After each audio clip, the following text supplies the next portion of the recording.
আল্লাহ মালাকুল মাউত কে বলবেন, মালাকুল মাউত কি অবস্থা? বলবে সব শেষ।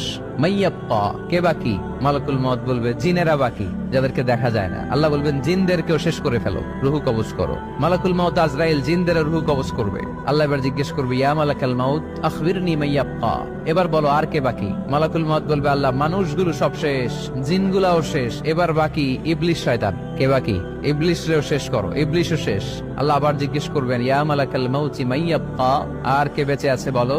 মালাকুল মাউত বলবে, আল্লাহ আপনার কথা অনুযায়ী পৃথিবীর সব মানুষের রুহু কবজ করলাম, সব জিনদের রুহু কবজ করলাম, ইবলিসের রুহু কবজ করলাম, এখন আছে শুধু ফেরেশতা। আছে কারা? যাও ফেরেশতাদের রুহু কবজ করো। ফেরেশতাদের রুহু কবজ হয়ে যাবে। এবার আল্লাহ জিজ্ঞেস করবেন, ইয়া মালাকাল মাউত আখবিরনি মাইয়াপ্পা।